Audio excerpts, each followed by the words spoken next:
प्यारे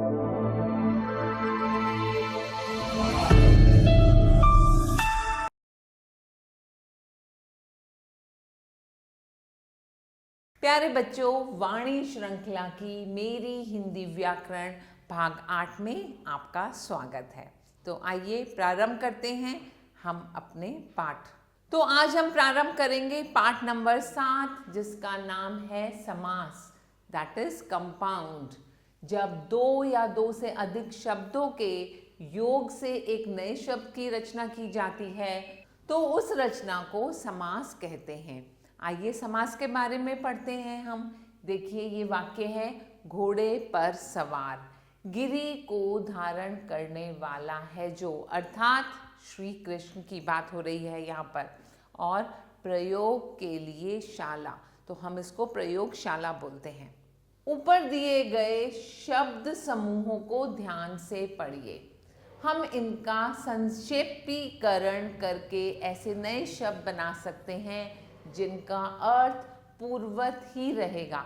जैसे अगर आपने लिया घोड़े पर सवार तो उसको हम घुड़सवार बोलेंगे, प्रयोग के लिए शाला को हम प्रयोगशाला बोलेंगे। समास का अर्थ क्या होता है? संक्षिप्त करना, अर्थात दो या दो से अधिक शब्दों के योग से एक नए शब्द बनाने की क्रिया को हम समास कहते हैं। इस विधि से संक्षिप्त किए गए शब्द समस्त पद कहलाते हैं। जैसे नीला है कंठ जिसका, अर्थात शिव नीलकंठ, यहाँ नीलकंठ समस्त पद है। उपसर्ग तथा प्रत्यय की तरह समास भी यौगिक शब्द बनाने की एक विधि है। समास के लिए दो पद होने आवश्यक है। समस्त पद के प्रथम पद को पूर्व पद तथा द्वितीय पद को उत्तर पद कहा जाता है। समस्त पद बनाते समय दोनों पदों के बीच की विभक्तियां, अन्य शब्द या योजक आदि का लोप हो जाता है। समास विग्रह, तो अब हम समास विग्रह देखेंगे। समस्त पदों को पुनः पृथक करने की प्रक्रिया समास विग्रह कहलाती है। जैसे आपके पास सामासिक शब्द है स्वर्ग प्राप्त, इसका अगर हम विग्रह करते हैं तो लिखा होता है स्वर्ग को प्राप्त। समासिक शब्द है चौराहा, अगर हम इसका विग्रह करते हैं तो चार राहों का समूह चौराहा बनता है। इसी प्रकार शताब्दी का अर्थ होता है 100 वर्षों का समूह, और जेब खर्च का विग्रह किया जेब के लिए खर्च। आइए समास के भेद देखते हैं। समास के मुख्यतः निम्न भेद हैं। प्रथम अव्ययी भाव समास, दूसरा तत्पुरुष समास, नंबर 3 कर्म धारय समास, नंबर 4 द्विगु समास, नंबर 5 द्वंद्व समाज, नंबर 6 बहुव्रीति समास। आइए हम अब सीखते हैं अव्यय भाव समास के बारे में। जिस समस्त पद का पूर्व पद प्रधान तथा अव्यय हो वह अव्ययी भाव समास कहलाता है, और इस प्रक्रिया से बने सामासिक पद भी अव्यय की भांति कार्य करता है। इसमें पूर्व पद अव्यय तथा प्रधान होता है, किंतु हिंदू समासों में अपवाद स्वरूप कई बार पूर्व पद संज्ञा या विशेषण भी हो सकता है। उदाहरण के लिए घर घर, यहाँ पर घर संज्ञा है। यथा, प्रति, भर, आदि पूर्व में हो तो अव्यय भाव ही बनता है। जैसे यथाविधि, प्रतिदिन, भरपेट, जन्म। आइए अब समस्त पद और उनका विग्रह देखते हैं। हाथों हाथ, अर्थात हाथ ही हाथ में। यथामति, मति के अनुसार। प्रतिमास, अर्थात हर मास। रातों रात, रात ही रात में। प्रत्यक्ष, आंखों के समान। भरपेट, पेट भर के।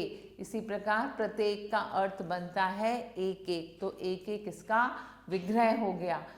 अगर आपका समस्त पद है बेफायदा, उसका विग्रह होता है फायदे के बिना। प्रतिवर्ष, अर्थात हर वर्ष और प्रतिक्षण अर्थात प्रत्येक क्षण। अब हम आते हैं तत्पुरुष समास। जिस समास में पूर्व पद गौण एवं उत्तर पद प्रधान होता है और दोनों पदों के बीच कर्ता तथा संबोधन कारक को छोड़कर विशेष कारकीय परसर्गों का लोप पाया जाता है, उसे उत्तर पुरुष समास कहते हैं। जैसे अकाल पीड़ित अर्थात अकाल से पीड़ित, धनहीन अर्थात धन से हीन, वनवास अर्थात वन में वास। स्पष्ट है कि यहाँ समस्त पदों में क्रमशः से में विभक्तियों का लोप हुआ है। साथ ही पीड़ित, हीन तथा वास पद की प्रधानता है। तत्पुरुष समास में सामान्य भेद कारकीय परसर्गों के लोप के आधार पर तत्पुरुष समास के निम्नलिखित भेद हैं। पहला भेद कर्म तत्पुरुष। इसमें कर्म कारक की विभक्ति को का लोप होता है। जैसे यश प्राप्त अर्थात यश को प्राप्त, विदेशगत अर्थात विदेश को गया हुआ, यश प्राप्त अर्थात यश को प्राप्त, स्वर्ग प्राप्त अर्थात स्वर्ग को प्राप्त, रथ चालक रथ को चलाने वाला, ग्रहगत ग्रह को आगत, ग्रामगत ग्राम को गया हुआ, विदेशगत विदेश को गया हुआ, परलोक गमन परलोक को गमन, आशातीत आशा को लांग कर गया हुआ, ग्रंथकार ग्रंथ को करने वाला, पद प्राप्त अर्थात पद को प्राप्त। अब ख भाग में आते हैं जहां आता है करण तत्पुरुष। इसमें करण कारक की विभक्ति से का लोप होता है। जैसे हमने समस्त पद लिया मन माना, जिसका विग्रह होता है मन से माना, भूख मरा अर्थात भूख से मरा, भ्याकुल अर्थात भय से आकुल, अकाल पीड़ित अर्थात अकाल से पीड़ित, ईश प्रदत्त ईश द्वारा प्रदत्त अर्थात दिया हुआ, शोकाकुल शोक से आकुल, बाणहत अर्थात बाण से हत, मदांध अर्थात मद से अंधा, दयाद्र अर्थात दया से आर्द्र, गुरुदत्त अर्थात गुरु द्वारा दत्त। अब हम आते हैं ग भाग में जहाँ पर संप्रदान तत्पुरुष आता है। इसमें संप्रदान कारक की विभक्ति के लिए का लोप होता है। जैसे हमारे पास समस्त पद है रसोई घर, जिसका विग्रह होगा रसोई के लिए घर, हवन सामग्री अर्थात हवन के लिए सामग्री, हथकड़ी अर्थात हाथों के लिए कड़ी, गुरु दक्षिणा अर्थात गुरु के लिए दक्षिणा, क्रीड़ा क्षेत्र अर्थात क्रीड़ा के लिए क्षेत्र, युद्ध भूमि अर्थात युद्ध के लिए भूमि, माल गोदाम माल के लिए गोदाम, आराम कुर्सी अर्थात आराम के लिए कुर्सी, गौशाला जिसका अर्थ होता है गौ के लिए शाला, कृष्णार्पण कृष्ण के लिए अर्पण। अब आते हैं घ भाग पर जहां अपादान तत्पुरुष आता है। इसमें अपादान कारक की विभक्ति से का लोप होता है। जैसे हमने समस्त पद लिया पदच्युत अर्थात पद से च्युत, भयभीत अर्थात भय से भीत, पथ भ्रष्ट पथ से भ्रष्ट, आकाशवाणी अर्थात आकाश से आगत वाणी। अब लेते हैं सर्वोत्तम अर्थात सबसे उत्तम, ईश्वर विमुख अर्थात ईश्वर के विमुख, ऋण मुक्त अर्थात ऋण से मुक्त, जन्मांध अर्थात जन्म से अंधा। और फिर लिया हमने संबंध तत्पुरुष। इसमें संबंध धारक की विभक्ति का, के, की का लोप होता है। जैसे हमने समस्त पद लिया गुर भाई, जिसका विग्रह बनता है गुरु के संबंध से भाई, राम भक्त अर्थात राम का भक्त। इसके बाद आता है देव मूर्ति, जिसका अर्थ होता है देवता की मूर्ति। सूत पुत्र अर्थात सूत का पुत्र। अछूतोद्धार अर्थात अछूतों का उद्धार। कामचोर अर्थात काम करने का चोर। आज्ञानुसार अर्थात आज्ञा के अनुसार। राजपुत्र अर्थात राजा का पुत्र। उद्योगपति अर्थात उद्योग का पति। घुड़ दौड़ घोड़ों की दौड़। और फिर हम आते हैं च भाग पर, अधिकरण तत्पुरुष पे। इसमें अधिकरण कारक की विभक्ति में पर का लोप होता है। जैसे हमने समस्त पद लिया युद्ध वीर, युद्ध में वीर। घुड़सवार जिसका अर्थ है घोड़े पर सवार। कवि शिरोमणि, कवियों में शिरोमणि अर्थात सर्वश्रेष्ठ। गृह प्रवेश अर्थात गृह में प्रवेश। और आत्मविश्वास जिसका अर्थ है आत्मा स्वयं पर विश्वास। शोक मग्न अर्थात शोक में मग्न। देशाटन अर्थात देश में आटन, आटन का अर्थ होता है भ्रमण। कानाफूसी अर्थात कानों में फुसफुसाहट।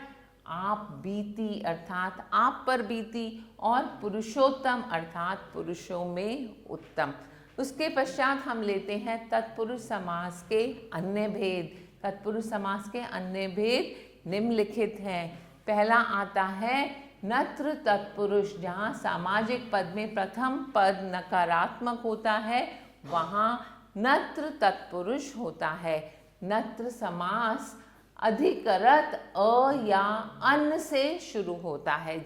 अब हमने एक समस्त पद लिया अनुदार, न उदार, अन्याय, न न्याय, अहित, न हित, अधर्म, न धर्म, अनश्वर, न नश्वर, अनहोनी, न होनी, अपूर्ण, न पूर्ण, अनाचार, न आचार, अनर्थ, न अर्थ, अमर, न मर, अज्ञान, न ज्ञान, अयोग्य, न योग्य। अब हम आते हैं ख भाग में अलुक तत्पुरुष। जिस समास में पूर्व पद की विभक्ति लुक नहीं होती उसे अलुक तत्पुरुष समास कहते हैं। उदाहरण लेते हैं। समस्त पद हमने लिया युधिष्ठिर, जिसका विग्रह हुआ युद्धि, युद्ध में स्थिर। मन सिज, मनीष अर्थात मल में उत्पन्न। खेचर, खे अर्थात आकाश में विचरने वाला। विश्वंभर, विश्व अर्थात विश्व को भरने वाला। वाचस्पति, वाचः अर्थात वाणी का पति। अब आइए नंबर 3 कर्मधारय समास, जहाँ पूर्व पद तथा उत्तर पद के बीच उपमेय, उपमान या विशेषण का संबंध हो वहाँ कर्मधारय समास होता है। इस समास को 3 भागों में विभाजित किया जाता है। पहला विशेषण, जहाँ विशेष्य संबंध से कर्मधारय। नंबर 2 उपमेय अर्थात उपमान संबंध से कर्मधारय। और तीसरा है मध्यम पद, मध्यम पद लोपी कर्मधारय समाज। तो हम लेते हैं क भाग विशेषण, विशेष्य संबंध से कर्मधारय। यहाँ हमने समस्त पद लिया सज्जन, जिसका विग्रह होता है सत है जो जन। पीतांबर, पीला है जो अंबर। नील कमल, नीला है जो कमल। श्वेतांबर, श्वेत है जो अंबर, अंबर अर्थात वस्त्र। नील गगन, नीला है जो गगन। प्रधान आचार्य, प्रधान है जो आचार्य। लाल मिर्च, लाल है जो मिर्च। नीलकंठ, नीला है जो कंठ। अब आइए उपमेय उपमान संबंध से कर्मधारय पर। तो यहाँ हमने समस्त पद लिया चंद्रमुख, जिसका विग्रह हुआ चंद्र के समान मुख। कनकलता, कनक के समान लता। पुरुष रत्न, पुरुषों में है जो रत्न। स्त्री रत्न, स्त्री रूपी रत्न। क्रोधाग्नि, क्रोध रूपी अग्नि। प्राण प्रिय, प्राणों के समान प्रिय। मृग लोचन, मृग के लोचन के समान लोचन अर्थात नेत्र, गुरुदेव, गुरु रूपी देव। अब आइए मध्यम पद लोपी कर्मधारय समास। इस समास के इस भेद में समस्त पद के पूर्व तथा उत्तर अर्थात दोनों पदों के बीच का अंश लुप्त हो जाता है। उदाहरण लेते हैं, हमने समस्त पद लिया वन मानुष, वन में रहने वाला मानुष। मिष्ठान, मिष्ट अर्थात मीठे से निर्मित अन्न। माल गाड़ी, माल को ढोने वाली गाड़ी। अश्रु गैस, अश्रु को लाने वाली गैस। पर्णशाला, पर्ण अर्थात पत्तों से निर्मित शाला। पनचक्की, पानी से चलने वाली चक्की। बैलगाड़ी, बैलों द्वारा खींची जाने वाली गाड़ी। गुरु भाई, गुरु के संबंध से भाई। दही वड़ा, दही में डूबा हुआ वड़ा। धृतान, धृत में मिला हुआ अन्न। अब आइए नंबर 4, द्विगु समास, जहां पूर्व पद संख्यावाचक हो तथा समस्त पद समूह अथवा समाहार का ज्ञान करवाए, वहां द्विगु समास होता है। द्विगु समास दो गौओं का समूह। इस प्रकार यह शब्द स्वयं अपना उदाहरण बन जाता है। जैसे हमने समस्त पद लिया सतसई, 700 दोहों का समूह। अठन्नी, 8 आनों का समूह। दोपहर, 2 पहरों का समूह। नवरत्न, 9 रत्नों का समूह। आगे आते हैं तिरंगा, 3 रंगों का समाहार। सप्त ऋषि, 7 ऋषियों का समूह। पंचतंत्र, 5 तंत्रों का समूह। चौराहा, 4 राहों का समूह। पंचवटी अर्थात 5 वटों का समूह। चौमासा, 4 मासों का समूह। त्रिकोण अर्थात 3 कोणों का समाहार। सप्ताह अर्थात 7 दिनों का समूह। अब आते हैं नंबर 5, द्विंद्व समास। समस्त पद में पूर्व तथा उत्तर दोनों ही पद समास होने की स्थिति को द्विंद्व समास कहते हैं।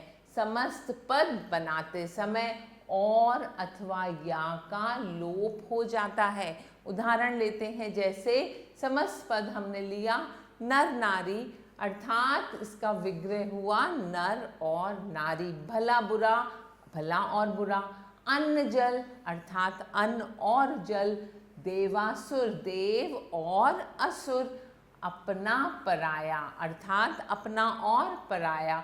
ऊंच नीच अर्थात ऊंच और नीच। पाप पुण्य, अगर आपका समस्त पद है तो उसका विग्रह बनता है पाप और पुण्य। माँ बाप का विग्रह होता है माँ और बाप। आटा दाल का विग्रह होता है आटा और दाल। गुण दोष अर्थात गुण और दोष। आशा निराशा अर्थात आशा और निराशा। और नर नारी का अर्थ होता है नर और नारी। अब आइए नंबर 6, बहुव्रीहि समास पर, जहाँ पूर्व तथा उत्तर दोनों ही पदों में से किसी की भी प्रधानता नहीं होती वरन किसी अन्य पद की प्रधानता होती है, वहाँ बहुव्रीहि समास होता है। जैसे लंबोदर अर्थात लंबा है, उदर जिसका अर्थात यहाँ गणेश जी की बात की जा रही है। स्पष्ट है कि यहाँ लंबा तथा उदर में से कोई भी पद प्रधान नहीं है, अपितु ये दोनों तीसरे पद गणेश जी के लिए प्रयुक्त हुए हैं। कुछ अन्य उदाहरण निम्न प्रकार से हैं, जैसे हमने समस्त पद लिया दशानन, अर्थात दश है आनंद जिसके, अर्थात रावण। इसके बाद हमने लिया गजानन, गज के आनंद के समान आनंद है जिसका, अर्थात गणेश। मुरलीधर, मुरली को धारण करने वाले हैं जो, अर्थात कृष्णा। चक्रधर, चक्र धारण करने वाले अर्थात विष्णु। चक्र पाणी, चक्र है पाणी हाथ में जिसके, अर्थात विष्णु। निशाचर, निशा में विचरण करने वाले अर्थात राक्षस। पीतांबर, पीत अर्थात पीले हैं जिनके, अंबर अर्थात कृष्ण। नीलकंठ, नीला है कंठ जिनका, अर्थात शिव।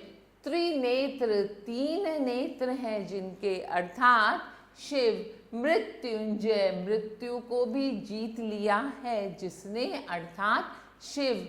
अजात शत्रु, अजात नहीं पैदा हुआ जो, शत्रु जिनका।